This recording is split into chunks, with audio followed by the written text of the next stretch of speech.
Welcome! On this episode, an amazing start, then a little off the rails, and then an amazing discovery because we were a little bit lost.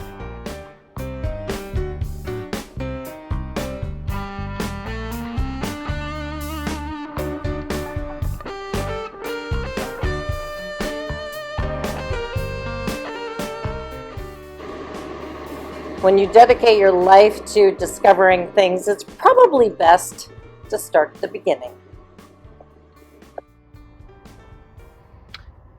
Good morning. Well, in this episode, we're going to talk about the need for flexibility when you're in van life. It's sort of like the tale of two communities, although one is a national park. So I wanted to go into Quebec and do a bit of the cottage country, beautiful areas around the Ottawa River, but on the Quebec side of the Ottawa River. And so I found on iOverlander, I'm not driving, that's why Buddy's on my lap and doesn't have his harness on, because I'm sitting here kind of contemplating my options. And it's only, I got to this location. We left the other one at 7, which I'm going to circle back to, and we're now at this one at 8:30 in the morning, obviously based on the sunshine. So I wanted to explore cottage country, and I looked on iOverlander, and I always like to sort of have like a little mission for my visit. And I have been invited in this very difficult heat wave and sometimes thunder and lightning to stay with my friend Lisa. And if you follow the channel, you would remember that she came camping with me, and she has a very impressive Jeep and a tent on the top of her Jeep.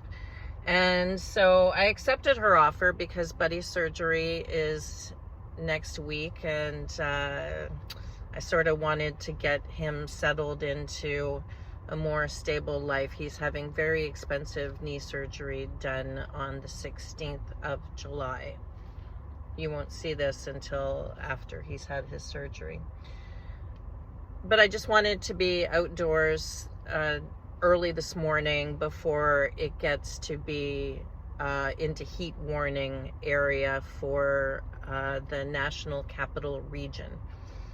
So I went up to a place, and I'm going to show you all about it, Campbell's Bay. And the mission was that Lisa really likes to try different kinds of beer.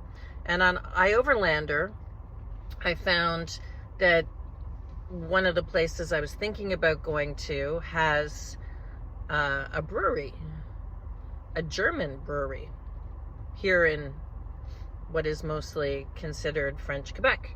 So I thought, well, I'll go there.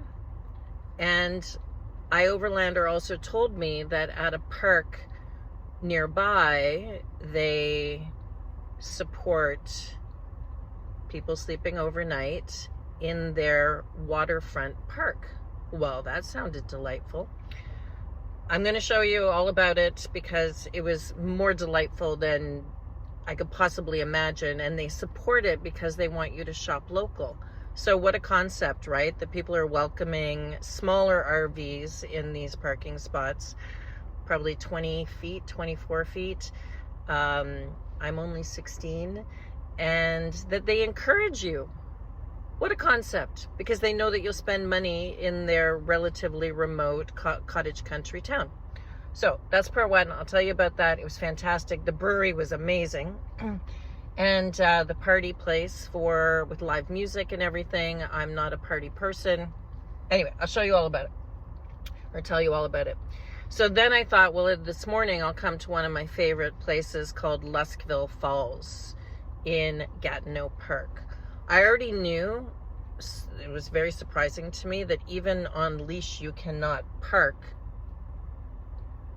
That's not the word. Camp at Lac Philippe, which is one of my favorite campgrounds from the before days. And Luskville Falls is amazing because I used to climb it quite regularly. It's a very steep, like it's up a rock face kind of thing. And I can't do that now, obviously, with my car accident injuries, but the falls part is fairly manageable, and I have walking sticks and stuff. But I get to the gate, and I'll show it to you here, sign no dogs, conservation area. And I thought, like, even on leash? But I'll show you the sign. They let horses come into this so Buddy doesn't poop as big as a horse, and I don't know if people ever poop or scoop after horses. So I'm just finding Gatineau Park, which is in my own hometown backyard, has always been one of my favorite places. I always wanted to go there on Mother's Day and on my birthday and hike, but you know, I had a home that was air conditioned, and so my dogs they were both toy poodles at the time, would stay at home. So anyway, so that's my predicament now. So I'm going to go back onto iOverlander. I probably don't even have a signal in this national park, and I'll have to move. There is an iOverlander recommended parking spot outside of the gates, but I noticed that it looks like an Airstream from here, and it's a dead end, so I don't want to necessarily do a 16-point turn to kind of come out of there. So I'm going to find somewhere to park.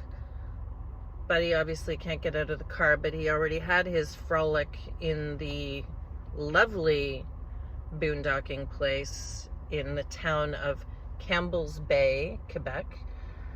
So he has a few minutes before he's going to have to, you know, go for WALKs. But I should have done my research in advance. This is my bad. But I've been here so many times that it just didn't occur to me that you couldn't WALK a dog.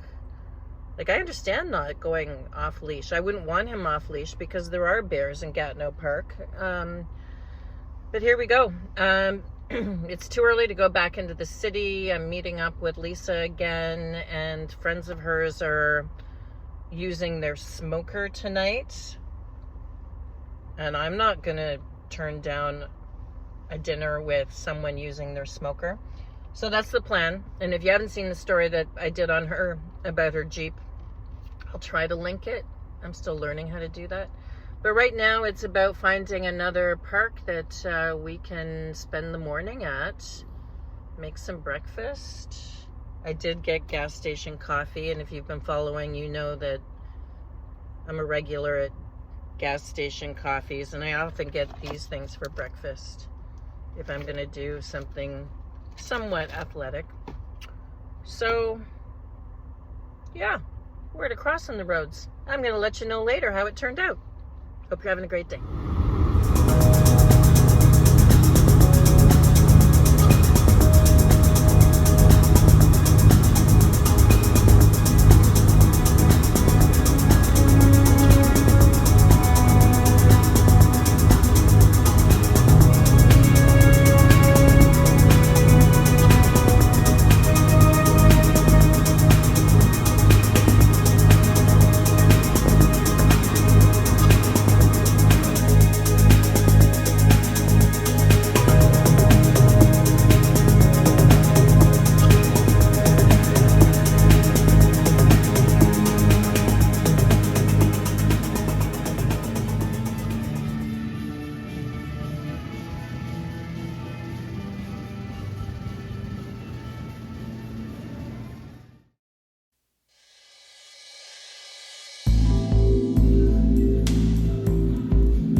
In 10 months of being on the road, this was the nicest porta potty I've ever seen.